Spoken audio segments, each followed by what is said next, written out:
syururi anfusina wa min sayyiati a'malina. Man yahdihillahu fala mudhillalah wa man yudlil fala hadiyalah. Asyhadu an la ilaha illallah wahdahu la syarikalah wa asyhadu anna Muhammadan abduhu wa rasuluhu la nabiyya wa la rasula ba'dah. Allahumma shalli wa sallim wa barik wa an'im ala sayyidil mursalin nabiyyina Muhammadin sallallahu alaihi wasallam wa ala alihi wa sahbihi wa man tabi'ahum bi ihsanin ila yaumiddin. Wa qala Allahu jalla wa ala, a'udzu billahi minasyaitonir rajim, ya ayyuhan nasu taqu rabbakumul ladzi khalaqakum min nafsin wahidah wa khalaqa minha zawjaha wa batha minhuma rijalan katsiran wa nisaa'a wattaqullaha alladzi tasaaluna bihi wal arham innallaha kana 'alaikum raqiba. Allahumma inna nas'aluka ilman nafi'an wa rizqan thayyiban wa amalan mutaqabbala. Allahumma a'inna ala dzikrika wa syukrika wa husni ibadatik. Bapak Ibu yang dirahmati Allah, yang sama-sama kita muliakan dan kita hormati, Ibu Nurul, Bunda Nurul selaku IO pelaksana panitia seksi warawiri, seksi sibuk, seksi dokumentasi semua ada pada beliau. Semoga Allah Subhanahu wa taala memberikan kesehatan, dimudahkan semua urusan kebaikannya dan apa yang beliau lakukan ini dicatat sebagai amal soleh di hadapan Allah Subhanahu wa taala. Bapak Ibu yang dirahmati Allah, alhamdulillah di siang hari ini siang-siang begini enaknya istirahat ya, tidur, tapi luar biasa Bapak Ibu meluangkan waktunya untuk bisa hadir di majlis yang mulia ini. Mudah-mudahan pertemuan kita di siang hari ini mendapat doa dari Allah Subhanahu wa taala. Bapak Ibu yang rahmati Allah, salawat teriring salam semoga limpahkan kehariban baginda Rasulullah Muhammad sallallahu alaihi wasallam pada keluarganya, para sahabatnya, dan mudah-mudahan kita sebagai umatnya yang senantiasa istiqomah menjalankan sunnah-sunnah beliau hingga yaumil kiamah kelak. Dan kita berdoa berharap pada Allah semoga kita mendapatkan syafaat dan masuk dalam surganya Allah Subhanahu wa taala. Bapak Ibu yang dirahmati Allah, alhamdulillah atas izin Allah Subhanahu wa taala kita kembali dipertemukan dalam keadaan sehat walafiat dan ini sesi yang kedua. Mudah-mudahan teman-teman tetap semangat menuntut ilmu dan kita niatkan apa yang kita lakukan ini mudah-mudahan mendapatkan ridho dari Allah Subhanahu wa taala. Terutama kita sudah berada di pertengahan bulan Sya'ban, bulan yang sangat mulia. Sebagaimana kata Nabi yang mulia sallallahu alaihi wasallam, wa huwa syahrun turfa'u fihil a'mal. Bulan Sya'ban ini adalah bulan di mana seluruh amalan kita diangkat, dilaporkan kepada Allah Subhanahu wa taala. Mudah-mudahan ketika kita dilaporkan amalan kita kepada Allah, kondisi kita sedang dalam melaksanakan ibadah dalam kondisi yang terbaik, mendapatkan ridhonya Allah Subhanahu wa taala. Amin. Bapak Ibu yang dirahmati Allah. Abi punten ganteng. Mic-nya. Halo, iya? Ya, oke. Sudah, terbalik salah. Maklum nih amatir. Baik, Bapak Ibu yang dirahmati Allah, di kesempatan yang berbahagia ini kita akan membawakan satu tema yang insya Allah mudah-mudahan bermanfaat, khususnya bagi diri saya, karena sesungguhnya apa yang saya sampaikan ini sebetulnya nasihat diri saya di hadapan Bapak Ibu sekalian, dan mudah-mudahan kita mendapatkan kebaikan dari pertemuan kita di siang hari ini. Ayah Bunda yang dirahmati Allah, perkenalkan, kata Bu Nurul harus kenalan dulu ya. Perkenalkan, nama saya Dadang Lesmana. Teman-teman biasa manggil dengan sebutan Abi Dadang. Bu Nurul suka berlebihan dengan memberikan gelar Ustadz di depannya. Ya, cukup dengan Abi Dadang saja. Lahir saya di Bekasi tahun 81. Rumah saya di Grand Cikarang City.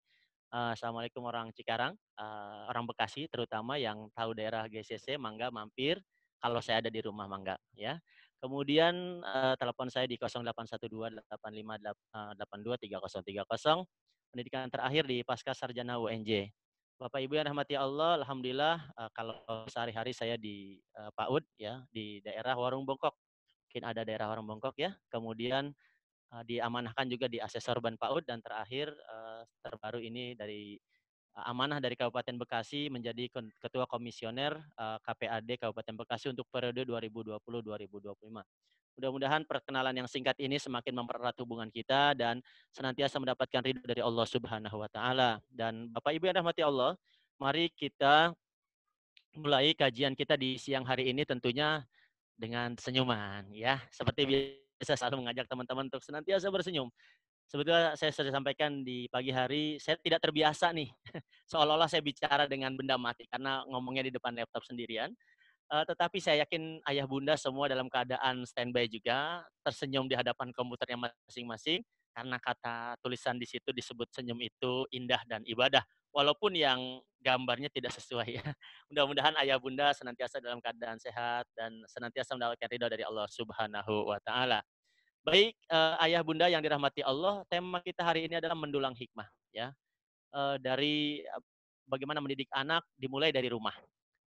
Sebelum masuk ke materi, saya ingin menyampaikan dulu apa itu hikmah, gitu ya. Definisi dari kata-kata yang akan kita siapkan hari ini. Bapak Ibu yang rahmati Allah, hikmah secara bahasa dalam Kamus Besar Bahasa Indonesia, hikmah itu artinya manfaat, ya. Artinya biasa kita melakukan dalam sehari-hari tuh.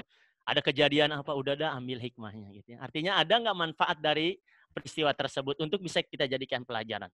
Al-hikmah tentu juga berasal dari bahasa Arab ya, yang al-hakamah.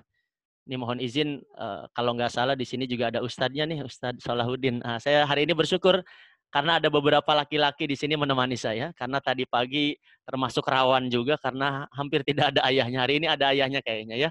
Alhamdulillah, terima kasih Bu Nurul sudah memasukkan beberapa ayah pada kesempatan siang hari ini. Al-hikmah dari bahasa Arab al-hakamah, yaitu tali kekang binatang yang dengannya orang bisa mengendalikan hewannya sesuai dengan keinginannya. Diharapkan dengan hikmah, orang itu bisa menjadi terkendali dari akhlak-akhlak yang tidak terpuji. Bapak Ibu yang rahmati Allah, itulah hikmah. Jadi bisa nggak kita dengan adanya stay at home ini mendapatkan kebaikan, tetap menjaga akhlak kita, akhlak kepada keluarga, akhlak kepada anak, akhlak kepada Allah Subhanahu wa taala, maka sungguhnya kita bisa mengambil hikmah dari setiap peristiwa yang terjadi. Dan sebetulnya kalau bicara makna hikmah sendiri amat sangat banyak ya. Saya mengutip dari tesisnya Abdul Hafid yang berjudul Konsep Pendidikan Hikmah dalam Al-Qur'an. Beliau memberikan paparan kurang lebih ada 11 ya, makna hikmah di dalam Al-Qur'an. Salah satu di antaranya adalah hikmah itu maknanya adalah mengetahui ya kebenaran dan mengamalkannya. Nah, ini juga supaya kita tahu ada kebenaran dari peristiwa yang terjadi, ada hikmah yang bisa kita ambil, ada amalan yang bisa kita amalkan, terutama berkaitan dengan pendidikan anak yang dimulai dari rumah. Nah, Bapak Ibu yang rahmati Allah, saya tidak membahas ini satu-satu, tetapi ini supaya gambaran betapa luasnya ilmu, ya, betapa luasnya al-hikmah tersebut, supaya kita bisa mengambil pelajaran sesuatu yang bermanfaat. Bapak Ibu yang dirahmati Allah, tentu kalau kita bicara stay at home atau sekarang ada istilah apa work from home WFH ya, atau study from home dan istilah-istilah lain yang berkaitan dengan stay at home tersebut, ada hikmah yang bisa kita dapat, ada manfaat yang bisa kita ambil. Yang pertama, ya tentu ini terkabulnya doa-doa kita. Ya entah ini canda atau bagaimana, tentunya banyak beredar nih dulu, ingat ya di akhir tahun 2019 kita suka bercanda, "Duh, lagi nyari kalender nih yang tanggal merahnya banyak," gitu ya. Masya Allah.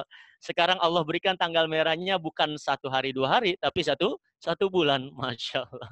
Jadi ada juga yang bilang, "Aduh enak ya kalau apa banyak libur, kemudian di rumah aja karena di luar capek dan sebagainya." Sekarang Allah berikan kesempatan itu. Doa-doa ayah bunda ternyata dikabulkan oleh Allah Subhanahu wa taala. Bahkan ketika Mas Nadiem jadi menteri katanya, "Wah, nanti belajar pakai apa? Daring dong ya, jadi online." Ternyata Allah kabulkan. Hari ini belajar kita pakai online, termasuk hari ini. Masya Allah. Saat ini kita juga sedang belajar melalui online. Jadi ayah bunda yang rahmati Allah, tetap berhusnuzon kepada Allah Subhanahu wa taala. Sesungguhnya ya ini adalah kebaikan. Ya, doa-doa kita dikabulkan oleh Allah Subhanahu wa taala. Kemudian yang kedua, memiliki banyak waktu bersama keluarga. Bukankah keluarga adalah yang paling utama? Tentu kita berharap bahwa ini bukan hanya sekedar di lisan, Allah berikan kesempatan ya waktu-waktu terbaik kita bersama keluarga. Bayangkan ayah bunda, sekarang kita bisa lihat anak nih dari mulai bangun tidur sampai tidur 24 jam full dalam pengawasan orang tuanya. Ya, bukankah ini satu kebaikan? Bukankah ini satu kesempatan yang jarang kita temui?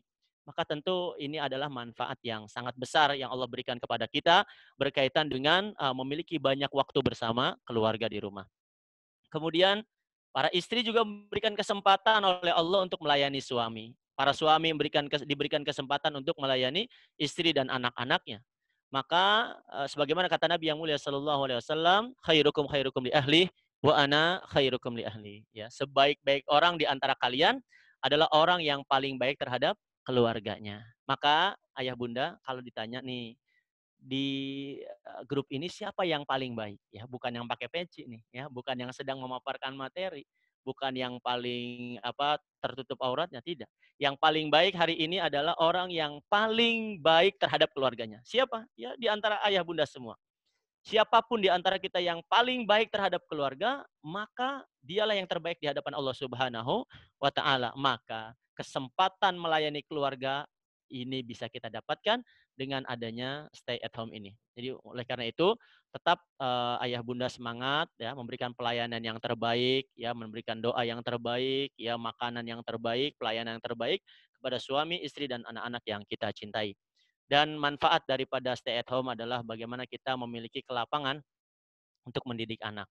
Bukankah ibu adalah sekolah pertama bagi anak-anaknya, ya? Bukankah orang tua juga sebagai teladan bagi anak-anaknya? Maka jangan sia-siakan kesempatan ini. Bahkan ada ungkapan anak orang diajarin, tetapi kadang-kadang kita lupa dengan anak sendiri. Maka ini saat yang paling tepat bagi kita untuk memberikan pendidikan yang terbaik, ya, memberikan contoh yang terbaik, memberikan ilmu yang terbaik. Dan insya Allah nanti akan kita bahas ilmu-ilmu apa saja yang bisa kita gali, kesempatan apa yang saja yang bisa kita berikan kepada anak-anak kita ketika kita berada di rumah. Dan ayah bunda yang dirahmati Allah, berkaitan dengan stay at home ini juga selain tidak tadi kita memiliki banyak waktu, kesempatan, kelapangan, kita juga punya pahala yang besar, masya Allah. Ya, ini pahalanya nggak tanggung-tanggung nih, ya, mendapatkan pahala pahala syahid. Rasanya sulit bagi kita, ya, punya pahala syahid di akhir zaman ini di Indonesia karena kita negara yang damai, negara yang aman, tidak ada peperangan. Sekalipun ada peperangan kita lari, kita takut gitu ya. Tetapi ternyata mendapatkan pahala syahid itu bisa kita dapatkan melalui apa? Stay at home ini, ya, diam di rumah. Loh, dalilnya dari mana? Sebagaimana istri Nabi yang mulia sallallahu alaihi wasallam, Aisyah radhiyallahu taala anha, dalam sebuah riwayat ya beliau bertanya kepada suaminya, ya Rasulullah sallallahu alaihi wasallam, berkaitan dengan sebuah wabah yang disebut dengan taun. Ya, satu hari Aisyah berkata kepada Rasulullah, bertanya tentang sebuah wabah, ya, kemudian Rasulullah SAW mengabarkan kepada Nabi yang mulia SAW bahwa taun itu adalah azab Allah yang dikirim pada orang-orang yang dia kehendaki. Allah jadikan wabah itu sebagai rahmat bagi orang-orang yang beriman. Bayangkan, ayah bunda, corona yang Allah kirim hari ini, Allah jadikan itu rahmat. Rahmat itu kasih sayang Allah buat hamba-hamba yang siapa? Yang beriman. Dan tidaklah orang yang tertimpa wabah di sebuah negara, kemudian dia tetap di rumahnya. Bayangkan kalimatnya. Ketika kita ada wabah, kemudian kita tetap di rumahnya. Kata Nabi apa? Fayamkuthu fi baitihi. Dia tetap di rumahnya. Ya, yang disebut dengan bahasa Inggrisnya apa? Stay at home, ya. Fayamkuthu fi baitihi sabiran muhtasiban. Dengan sabar, muhtasiban, berharap pahala dari Allah Subhanahu wa taala. Masya Allah, lihat orang-orang yang ditimpa wabah, orang-orang yang ditimpa ujian, dia tetap di rumahnya dan dia bersabar atas ujian dari Allah dan dia meyakini bahwa tidak ada yang menimpa kecuali telah Allah tetapkan bagi dirinya. Maka apa kata Nabi yang mulia sallallahu alaihi wasallam, illa kana lahu mithla ajri syahid.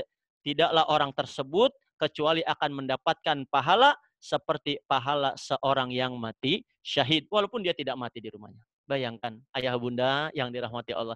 Inilah hikmah yang sangat besar yang Allah berikan kepada kita hari ini dengan adanya manfaat stay at home. Selain kebaikan tuh tadi ya, dikabulkannya doa, waktu bersama keluarga, kesempatan memberikan yang terbaik, kelapangan mendidik anak, mendapatkan pahala syahid, dan tentunya kita bisa terhindar dari segala apa? Kemudorotan. Alhamdulillah ya, dengan tetap di rumah, barangkali para ayah nih yang biasa berjibaku dengan perjalanan jauh, ya kita bertarung dengan nyawa. Alhamdulillah hari ini kita tetap di rumah ya. Kegiatan kita masih aman-aman sajalah di rumah ya, insya Allah. Sehingga kita bisa terhindar dari segala kemudaratan. Dan masih banyak hikmah-hikmah yang lain yang bisa kita gali. Ayah bunda saya yakin sudah bisa menggali potensi, menggali manfaat dari apa yang bisa kita dapatkan manfaat ini. Tentu kita tidak bisa mengetahui nikmat-nikmat yang begitu banyak yang Allah berikan kepada kita. Tapi secara sekilas Allah Subhanahu wa taala telah memberikan banyak kebaikan. Intinya, ya kalau kita berprasangka baik kepada Allah, maka kita tetap mendapatkan kebaikan. Kalau kita berprasangka buruk, maka kita juga mendapatkan keburukan. Wal iyadzubillah, kita berlindung kepada Allah dari yang semacam ini. Ayah, bunda, bapak, ibu yang dirahmati Allah Subhanahu wa Ta'ala. Kita akan masuk pada setelah tadi hikmah itu seperti itu ya. Kita akan masuk. Ada dua kata kunci di sini, ada anak, ada rumah. Karena mendidik anak dimulai dari rumah. Maka ada dua kata yang akan kita jabarkan pada kesempatan yang berbahagia ini. Yang pertama adalah kata rumah. Ya, Bapak Ibu yang rahmati Allah, rumah maknanya sangat luas. Ini rumah baik yang punya maupun yang masih ngontrak ya, nggak ada masalah ya. Yang penting punya tempat tinggal karena rumah itu adalah bagian daripada tempat kita bernaung, istirahat, berlindung dan lain sebagainya. Maka rumah itu memiliki peran yang sangat penting dalam kehidupan kita. Salah satu di antara kebaikan rumah sebagai apa? Benteng pertahanan. Ayah, bunda, bapak, ibu yang rahmati Allah, yang namanya benteng ya, sesuatu yang dijaga ya, sesuatu yang dipertahankan. Segala sesuatu ada di dalamnya, maka orang luar tidak boleh tahu. Maka rumah itu adalah ya tadi tempat kita mencurahkan ya. Rumah itu tempat kita memberikan semangat, bahkan tempat kita menangis, tempat kita berbagi di kala suka dan duka. Itu rumah. Maka rumah itu adalah apapun yang terjadi di rumah harus dijaga kerahasiaannya. Jadi jangan sampai nanti keburukan yang ada di rumah bisa tersebar luas. Ayah bunda, jangankan keburukan.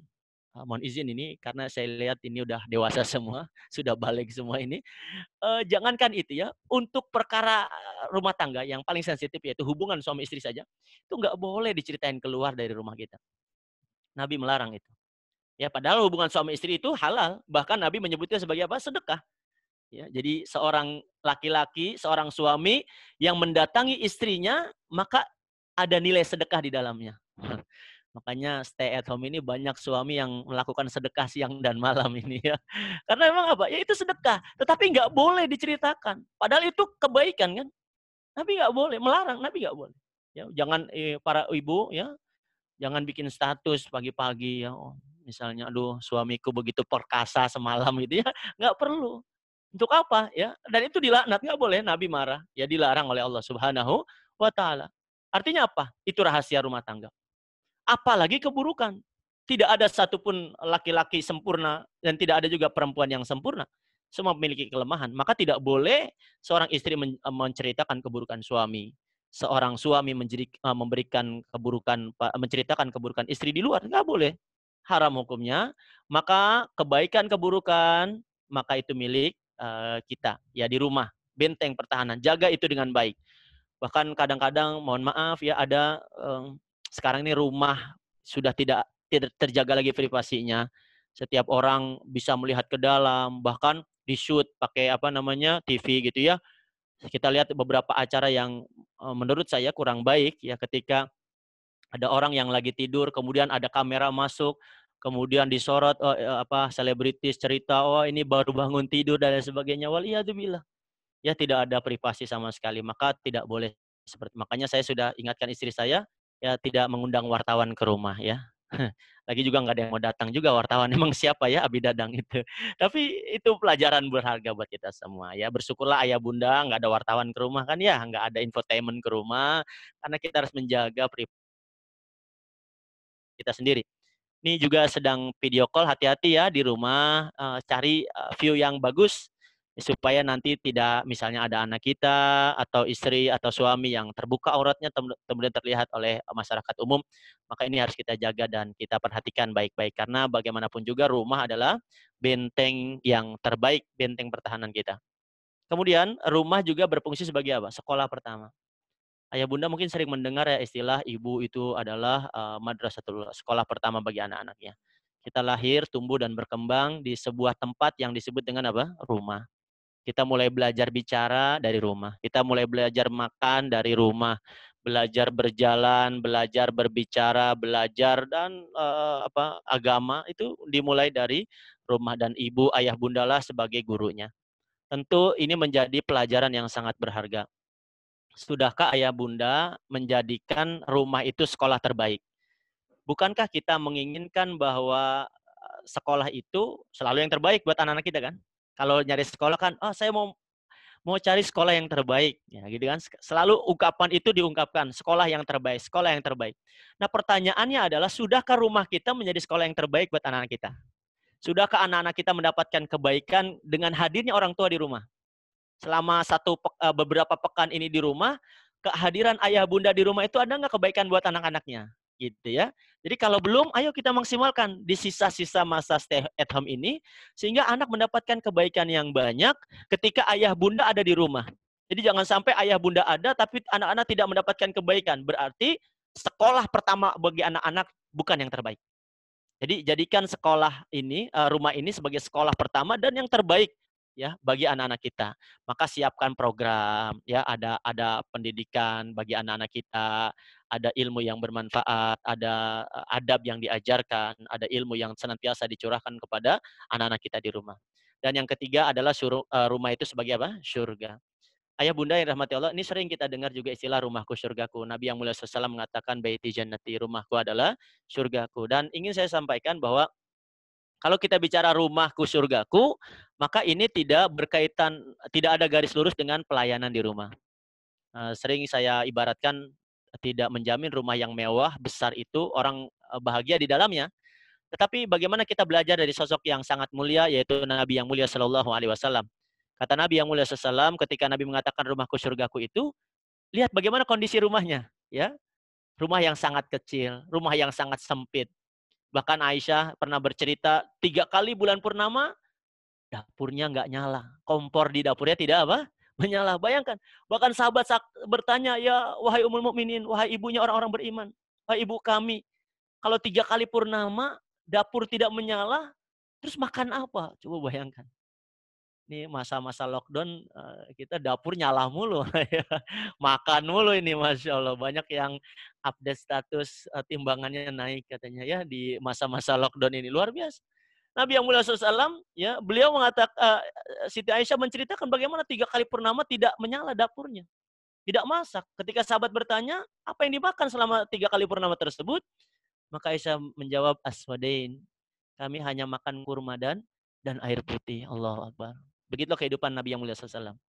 Tapi Nabi menyebut rumah tangganya adalah surga. Ya, kita nggak sanggup nih 3 bulan, ya 3 kali purnama, makannya kurma dengan air putih, Masya Allah. Tapi itu yang terjadi dengan rumah tangganya Nabi. Tapi Nabi menyebut rumah tangganya adalah surga.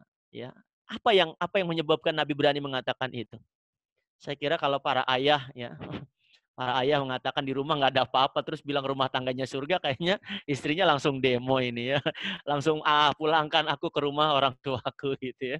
Tapi itulah kita hari ini termasuk saya barangkali ya. Nabi tidak. Ya, Nabi menyebutkan rumah tangganya surga. Bahkan Nabi ketika pagi hari bertanya kepada Aisyah, wahai istriku, ada yang bisa dimakan nggak pagi ini? Apa jawaban Aisyah? Nggak ada Nabi, nggak ada apa-apa. Apa jawaban Nabi? Ya sudah kalau gitu saya puasa. Lihat betapa Nabi yang mulia SAW di tengah keterbatasannya, beliau bisa mengatakan rumah tangganya adalah surga. Dan istri-istrinya menerima dengan baik. Menandakan apa? Berarti ada yang salah konsep surga di dalam rumah tangga kita. Ya, kita lebih fokus kepada penyediaan tadi ya, kelengkapan sarana dan prasarana. Itu baik, ya. Tetapi lebih daripada itu ada yang harus kita perhatikan. Keadaan hati penghuni di dalamnya ini yang harus kita lebih apa? Perhatikan kembali. Maka oleh karena itu memang di dalam Al-Qur'an banyak menceritakan bagaimana sifat penghuni surga. Dan mudah-mudahan itu hadir di tengah-tengah kita. Dan satu saat nanti kita akan bisa belajar kembali nasihatnya buat saya bagaimana menghadirkan surga di dalam rumah tangga kita, terutama ini masa-masa stay at home gini, ini harus lebih gencar lagi. Kenapa? Kalau rumah tanggaku surgaku, nggak boleh kita bilang, aduh bete nih di rumah gitu kan. Bagaimana mungkin kalau rumah tangganya surga, terus dia mengatakan apa? Bete di rumah. Berarti ya orang bete di surga gitu kan nggak ada ya. Jadi nggak, seolah-olah dia nggak betah di mana? Di surga. Maka jadikan rumah tangga kita adalah surga kita. Jadi rumah itu sebagai benteng pertahanan, rumah itu sebagai sekolah pertama buat anak kita, menjadikan rumah itu sebagai apa? Surga kita. Ya, jadi sehingga kita komitmen ya membangun rumah tangga ini bukan sendiri, bagaimana dengan istri dan anak-anak kita yang kita sayangi dan kita cintai karena Allah. Ayah bunda yang rahmati Allah, selanjutnya kita akan bahas bagaimana anak ya. Tadi rumah ya, didik anak dari rumah. Sekarang anaknya itu bagaimana ya? Di antara sekian banyak hikmah yang bisa kita ambil dari anak, yang pertama tentu anak itu adalah hasil karya orang tuanya. Hasil karya orang tuanya, hasil karya orang tuanya adalah, maknanya adalah anak yang hari ini hadir di tengah-tengah kita, itulah sebetulnya hasil karya kita. Ketika kita menikah dengan istri yang kita cintai, maka kemudian terjadilah hubungan biologis, punya anak, ya, kemudian tumbuh besar, baik itu berkaitan dengan fisik maupun berkaitan dengan psikis kejiwaannya. Jadi apapun keadaannya anak kita itu adalah hasil karya kita hari ini. Ya, anak kita ini misalnya ganteng ya karena ayahnya ganteng. Ya, anak kita ini cantik dari segi fisik ya, ya karena ibunya cantik misalnya. Jadi kadang-kadang ada di masyarakat Abi apa kalau lagi hamil nih, ada yang hamil nggak di sini ya? Kalau lagi hamil katanya baca surat apa, Yusuf, anaknya biar apa, ganteng gitu ya. Terus ada juga yang kalau perempuan baca surat apa, Maryam gitu, karena biar apa, cantik. Sesungguhnya Al-Quran diturunkan tidak menjadikan ganteng dan cantik ya. Tetapi Al-Quran ini juga harus diluruskan di masyarakat. Kalau pengen punya anak ganteng, ya bapaknya harus ganteng gitu ya. Kalau pengen punya anak cantik, ibunya harus harus cantik. Justru aneh nanti kalau di masyarakat suami bapaknya hitam gitu ya, ibunya gelap gitu ya, anaknya bule gitu. Apa yang terjadi? Wah, heboh ini. Dunia persilatan bisa heboh ya. Bahkan bisa jadi suami dengan istri bertanya, anak kita kok bule ya? Ini dari mana gitu ya. Tetapi ya tadi anak itu adalah hasil karya orang tuanya. Ya, dengan segala keterbatasannya, apa yang ada itu hasil karya. Maka nikmatilah hasil karya kita. Pun termasuk dengan akhlak. Nah, ini yang jauh lebih penting ya. Ingat, ini jauh lebih penting dibandingkan dengan penampilan fisik. Karena sesungguhnya ya, kalau fisik itu tadi berkaitan dengan given, sesuatu yang sudah diberikan. Sulit sekali kita merubah ya, ini bahkan perlu biaya yang lebih mahal. Tetapi kalau berkaitan dengan akhlak, ini amat sangat mudah. Makanya orang tua itu harus maksimal dalam tadi memberikan yang terbaik, pendidikan yang terbaik. Kenapa? Karena itu hasil karyanya. Coba bayangkan ayah bunda, ketika di satu tempat misalnya ya, kita sedang ada acara nih. Kemudian tiba-tiba anak kita lari, kemudian teriak-teriak. Apa reaksi orang tuanya? Gitu kan. Dia malu nggak? Malu. Sampai ada yang teriak, adek, diam, diam gitu ya. Kenapa? Karena malu. Dilihat banyak orang. Dan orang akan menganggap bahwa anak itu adalah tadi hasil karya orang tuanya. Maka sejauh mana kita menjadikan hasil karya ini yang terbaik, ya kita harus siapkan ilmu. Tetapi ujian tentu datangnya dari Allah. Sebagaimana Nabi Nuh juga pernah diuji dengan anaknya, ya, di antara sekian banyak anaknya Nabi Nuh, ada anak yang tidak beriman kepada Allah Subhanahu wa taala. Sampai-sampai Allah menegur Nabi Nuh ketika Nabi Nuh meminta ampun kepada Allah untuk anaknya. Apa kata Allah Subhanahu wa taala? Innahu laisa min ahlik, innahu amalun ghairu salih. Hai Nuh, dia itu bukan anakmu, dia bukan keluargamu. Innahu laisa min ahlik. Innahu amalun ghairu salih. Sungguh amalan dia tidak soleh. Amalnya nggak soleh, nggak bagus amalannya. Dia bukan anakmu. Bayangkan, itu hasil karya Nabi Nuh. Makanya Nabi Nuh sangat sedih sekali. Sekian 950 tahun berdakwah, menyebarkan kalimat tauhid, tapi anaknya tidak beriman kepada Allah Subhanahu wa taala. Ini ujian dari Allah Subhanahu wa taala terhadap Nabi Nuh dan keluarganya. Oleh karena itu, Bapak Ibu yang rahmati Allah, Ayah Bunda, mari kita berikan yang terbaik. Hasil karya kita ini harus bagus ya. Sebagaimana kita ke anak-anak kan, ayo bikin hasil karya. Ya, kita minta yang bagus, yang terbaik. Nah, begitu pula kita hari ini. Jadikan hasil karya kita yang terbaik. Jangan asal-asalan, ya, nggak boleh. Asal-asalan nggak boleh, ya. Sebagaimana kita kepada anak-anak harus sungguh-sungguh bikin hasil karya yang terbaik, ya, gitu ya. Maka masakan yang terbaik hadir dari master chef. Nyanyian yang terbaik hadir dari vokalis terbaik. Termasuk anak yang saleh. Anak yang terbaik lahir dari orang tua yang terbaik insya Allah. Ya. Jadi oleh karena itu supaya kita tahu betul bahwa anak adalah hasil karya orang tuanya. Kemudian ayah bunda, anak juga amanah. Ya. Amanah yang luar biasa. Dalam bahasa Indonesia, amanah itu lawan katanya adalah apa? Khianat.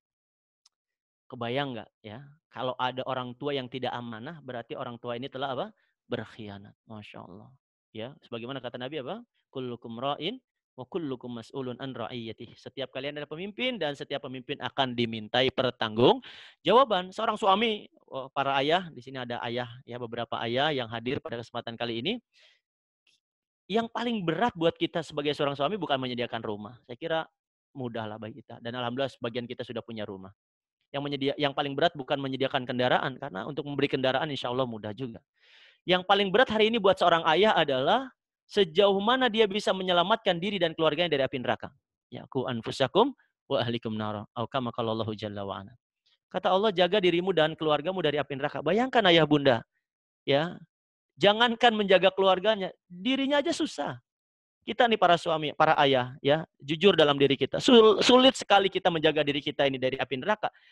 Selain kita ditugaskan menjaga diri kita dari api neraka, kita juga dituntut oleh Allah untuk menjaga keluarga kita dari api neraka. Bukankah ini tugas yang sangat berat? Dan kalau kita bisa melaksanakan, maka kita menjadi ayah yang amanah.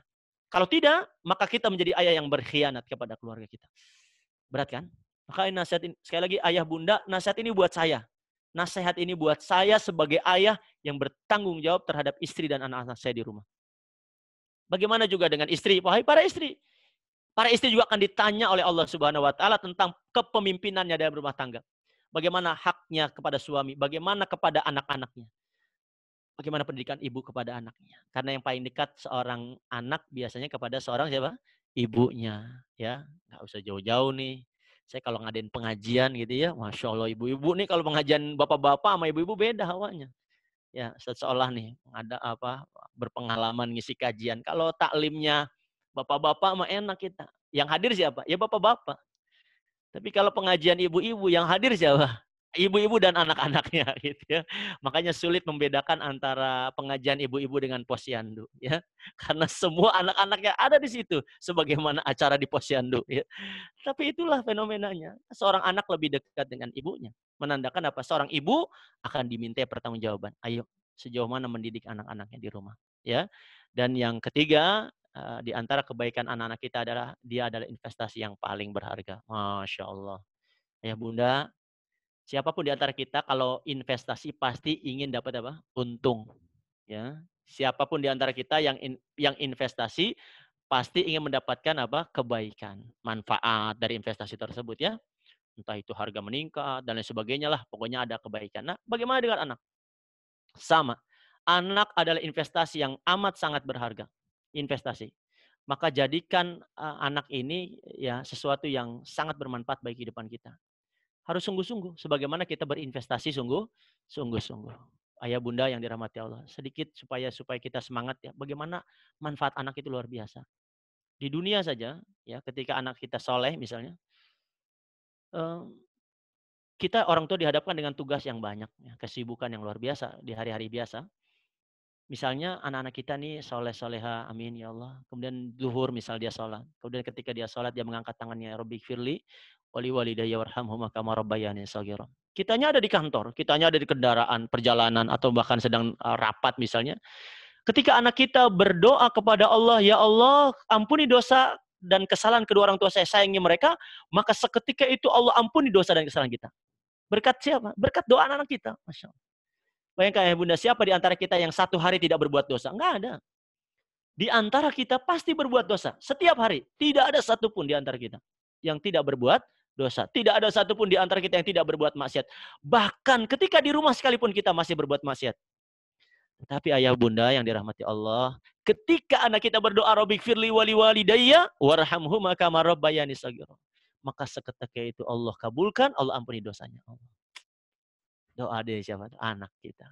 Kita bikin dosa, anak yang menghapus dosa dan kesalahan kita. Bukankah ini kebaikan anak kita? Maka itu investasi. Ketika kita dikubur, mati misal meninggal dunia, dan jenazah kita dikuburkan, otomatis seluruh amalan kita terputus kan? Ya, ketika anak Adam itu meninggal terputus seluruh amalan kecuali tiga perkara. Apa di antara tiga perkara itu? Salah satu di antaranya adalah waladun shalihat ulah, anak yang senantiasa mendoakan orang tua. Lihat ayah bunda. Ketika anak mendoakan kita, kita sudah tiada, kita sudah dikubur oleh rekan-rekan kita. Kita terputus amalan kita, tapi ada anak yang terus mendoakan kita. Makanya dalam sebuah riwayat Nabi yang mulia Shallallahu Alaihi Wasallam pernah ditampakkan siksa kubur. Ketika ditampakkan siksa kubur, Nabi yang mulia SAW ya melihat ada penghuni kubur yang sedang disiksa. Kemudian berhenti malaikat yang menyiksanya. Ketika malaikat itu berhenti, si penghuni kubur bertanya kepada malaikat, wahai malaikat, kenapa engkau berhenti menyiksa aku? Bukankah aku banyak dosa dan kesalahan sehingga engkau siksa aku dengan akibat itu? Apa jawaban malaikat? Bagaimana aku hendak menyiksa engkau sementara anak-anakmu beristighfar kepada Allah untukmu. Bayangin. Ayah bunda, Masya Allah. Anak kita nih, ya ketika kita dikubur nih, kita disiksa, berhenti siksanya. Yang bisa menghentikan siksa kubur adalah doa anak-anak kita. Anak kita, investasi luar biasa tuh. Ya, dia mikirin kita yang telah tiada. Yang bisa menghentikan siksa kubur kita adalah anak-anak kita. Sekarang pertanyaannya, akankah kita selamat di kuburan? Ada yang bisa menjamin kita selamat di kuburan? Tidak. Bahkan sekelas sahabat Utsman ibn Affan, sahabat yang sudah dijamin surga. Dari 10 sahabat yang mulia, ini termasuk Khulafaur Rasyidin Al-Mahdiyyin, sahabat Utsman dijamin surga oleh Allah melalui lisan Rasulullah SAW. Tapi ketika melihat kuburan, Utsman menangis. Lihat, ketika Sayyidina Utsman menangis, sahabat bertanya, wahai Sayyidina Utsman, wahai sahabat Utsman, engkau udah dijamin surga, kenapa nangis lihat kuburan? Luar biasa kan? Sahabat tuh kalimatnya luar biasa. Loh udah dijamin surga ngapa nangis ngeliat kuburan katanya. Bagi kita nih yang belum dijamin surga ngeliat kuburan nangis pantes dah. Utsman udah dijamin surga ngapain juga takut dengan kuburan. Apa jawaban Sayyidina Utsman? Ya, beliau mengatakan apa? Iya, aku dijamin di surga selamat, tapi aku tidak dijamin di kuburan ini bisa selamat. Bayangin aja bunda. Ya, sekelas sahabat Utsman yang sudah dijamin surga aja takut sama kuburan. Bukan takut sama setannya, bukan. Takut disiksa di kuburan. Nah, salah satu yang bisa menghentikan siksa kubur kita adalah siapa? Anak-anak kita yang kita sayangi dan kita cintai karena Allah. Oleh karena itu, ayah bunda yang rahmati Allah, mari ya jadikan kita ini investasi. Dia akan menghentikan siksa kubur kita kok, masya Allah. Dia yang bisa menghentikan siksa kubur kita, bukan yang lain. Ya, anak-anak kita lah ya yang akan terus mendoakan kita nanti ketika kita telah tiada. Bahkan nanti ketika kita di akhirat masuk surganya Allah. Amin ya. Mudah-mudahan semua masuk ke dalam surganya Allah Subhanahu wa taala. Dan kata Nabi kalau minta surga jangan tanggung-tanggung ya. Mintalah surga Firdaus ya. Karena surga Firdaus adalah surga yang paling tinggi. Bapak, Ibu, Ayah, Bunda yang dirahmati Allah, ketika kita minta surga Firdaus yang paling tinggi, ya, mungkin kita amalan kita juga terbatas, sehingga kita nggak nyampe di atas, nyampe di tengah atau di bawah. Ada nanti dalam sebuah riwayat dikisahkan, kata Nabi yang mulia Shallallahu Alaihi Wasallam, ada penghuni surga yang keheranan. Keheranan, kok bisa ya saya di tempat yang tinggi gitu ya, padahal waktu di dunia biasa aja gitu ya. Di dunia ustadz bukan, ya pimpinan majelis taklim juga bukan. Tapi kok di surganya levelnya level tinggi nih gitu ya. Dia bertanya kepada Allah, ya Rabb, bagaimana keadaan ini sehingga saya bisa menempati surga yang tinggi tersebut? Apa jawaban Allah Subhanahu wa taala? Bistighfari wala dikalaka. Ini engkau dapatkan surga yang tinggi ini karena istighfarnya anak-anakmu terhadapmu. Kata Allah Subhanahu wa taala. Bayangin ayah bunda, anak-anak kita istighfar kepada kita untuk kita mengakibatkan derajat kita di surganya Allah Subhanahu wa taala meningkat. Luar biasa kan? Nah, gitu ya. Di dunia mendapatkan ampunan, di kuburan di stop sisa kuburnya, di akhirat mendapatkan surga yang tinggi. Berkat siapa? Berkat doa anak kita. Oleh karena itu, anak itu sebagai hasil karya, anak itu sebagai amanah, dan anak adalah investasi yang paling berharga. Ayah bunda, izinkan saya mau cerita nih. Ini biasa nih guru-guru PAUD kan suka cerita ya.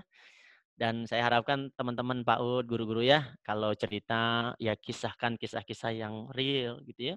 Kisah-kisah yang jangan legenda melulu gitu ya. Apalagi kisah, mohon maaf ya, saya sedikit kancil yang mencuri timun petani gitu kan, itu kesian si kancil ya. Dituduh ya hoax sakadangku ya gitu dan lain sebagainya. Ini kisah-kisah yang menurut saya kalau bisa dikurangi lah ya. Kita ganti dengan kisah-kisah yang kita bisa ambil hikmah. Apakah kisah buaya dengan kancil enggak ada hikmahnya? Ada, ada. Tetapi angka lebih baiknya kita kisahkan kisah-kisah yang memang benar keadaannya. Salah satu di antaranya adalah kisah Rabi'ah bin Abi Abdurrahman. Ayah bunda yang rahmati Allah. Rabi'ah bin Abi Abdurrahman ini secara singkat saya kisahkan bahwa beliau itu adalah seorang ulama besar. Beliau gurunya Imam Malik. Imam Malik itu Imam Darul Hijrah, imam besar di Madinah saat itu. Gurunya Imam Syafi'i. Jadi bayangin, Imam Rabi'ah punya murid Imam Malik. Imam Malik punya murid Imam Syafi'i. Imam Syafi'i punya murid Imam Ahmad bin Hambal. Bayangin tuh, jenjang luar biasa ya. Jadi Imam Ahmad punya guru Imam Syafi'i. Imam Syafi'i punya guru Imam Malik. Imam Malik punya guru ini Rabi'ah bin Abi Abdurrahman. Masya Allah. Berarti ini kakek gurunya Imam Syafi'i, ya, mazhab yang hari ini mungkin sebagian besar kaum muslimin di Indonesia menggunakannya. Tetapi saya ingin sampaikan, Rabi'ah bin Abi Abdurrahman ini siapa? Sampai kedudukannya begitu mulia. Ya, beliau anak seorang dari pasangan Rabi'ah, Rabi'atul Ra'i dan Farukh Abu Abdurrahman bin Rabi'ah. Jadi bayangkan ayah bunda, ini kisah ini luar biasa ya. Jadi Rabi'ah itu dalam keadaan hamil ditinggalkan oleh suaminya karena saat itu ada peperangan pada masa Bani Umayyah. Ditinggalin nggak tanggung-tanggung sampai kurang lebih 25 sampai 30 tahunan. Ini luar biasa ya, seorang ayah meninggalkan keluarganya. Tetapi sebelum meninggalkan keluarganya, Rabi'ah itu Farukh itu menitipkan uang sebanyak 30.000 dinar. Bayangkan uang yang tidak sedikit. Ya, ketika ditinggalkan 30.000 dinar untuk mendidik anak-anaknya, dipergunakan oleh istrinya dengan sebaik-baiknya. Lihat, seorang istri, Rabi'ah adalah seorang istri yang bertanggung jawab, orang yang amanah. Dia didik anaknya dengan sebaik-baiknya, dia gunakan 30.000 dinar amanah dari suaminya untuk kebaikan bagi anaknya.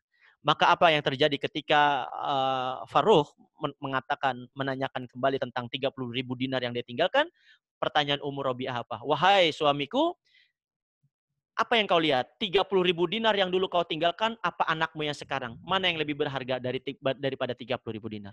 Apa jawaban Farukh saat itu? Sungguh anakku hari ini jauh lebih berharga daripada 30.000 dinar yang aku tinggalkan saat itu. Bayangin Bapak Ibu, duit nggak ada artinya tuh. Ketika melihat anak-anak kita menjadi anak yang soleh dan soleha. Digantikan kebahagiaan itu oleh Allah Subhanahu wa Ta'ala. Dan ini ada kebahagiaan. Rabi'ah bin Abi Abdurrahman, ulama besar di zamannya. Dan kita tidak mengenal, ya. Tetapi pada saat itu Rabi'ah bin Abi Abdurrahman adalah seorang ulama besar, bahkan seorang Imam Malik saja belajar kepada Rabi'ah bin Abi Abdurrahman. Luar biasa kan? Makanya 30.000 dinar tuh nggak ada apa-apanya ya di hadapan Farukh bin Abi Abdurrahman. Masya Allah. Maka oleh karena itu ayah bunda yang rahmati Allah, mungkin kita sudah membiayai anak kita jutaan, puluhan juta, bahkan mungkin ratusan juta rupiah. Insya Allah semua itu akan digantikan dengan kesolehan anak-anak kita. Insya Allah. Maka tetap semangat ya, berikan yang terbaik bagi anak kita. Ayah bunda yang dirahmati Allah, kita akan masuk kepada konsep. Nah itu tadi semangatnya dulu ya. Jadi ayah bunda harus semangat didik anak-anak kita menjadi anak yang saleh-saleha. Ketika kita masuk pada konsep ini, saya harapkan ayah bunda sudah memahami istilah-istilah ini. Mumayyiz dengan balik. Balik, saya tidak akan bahas secara dalam karena waktu yang terbatas. Intinya begini saja. Mumayyiz dengan balik itu dua hal yang bertolak belakang. Balik itu berkaitan dengan ciri-ciri fisik ya, misalnya anak sudah bermimpi basah bagi laki-laki dan perempuan kedatangan tamu yaitu menstruasi. Ayah bunda itu usia balik. Maka kalau sudah masuk usia balik, maka setiap orang ditetapkan dengan syariat ya, mukallaf namanya. Ya, jadi mukallaf itu maknanya seorang itu sudah diberikan beban. Beban apa? Beban syariat. Jadi wajib sholat, wajib puasa, ya, wajib haji jika mampu dan sebagainya. Itu balik, usia balik. Nah, mumayyiz berarti kebalikannya. Mumayyiz itu belum dibebankan syariat, tetapi pada masa ini adalah masa-masa yang kritis. Lihat pendapat Imam Nawawi, ya, beliau mengatakan mumayyiz itu apa? Anak yang telah memahami khitab dan menjawab tidak ditentukan dengan usia melainkan dengan perbedaan pemahaman. Jadi anak yang sudah paham, misalnya kalau di masjid nih, ayah-ayah yang ke masjid ya, kita lihat anak-anak kecil tuh usia 5 tahun, 6 tahun, tertib sholatnya, itu mumayyiz. Ayah bunda di lembaga PAUD masing-masing, ada anak yang sudah paham tentang instruksi, ya itu mumayyiz, sudah paham dia, ngerti, oh iya, kata bunda begini, jangan berisik, jangan lari, dan sebagainya. Dia memahami peraturan. Itu adalah anak-anak yang mumayyiz. Nah, artinya apa?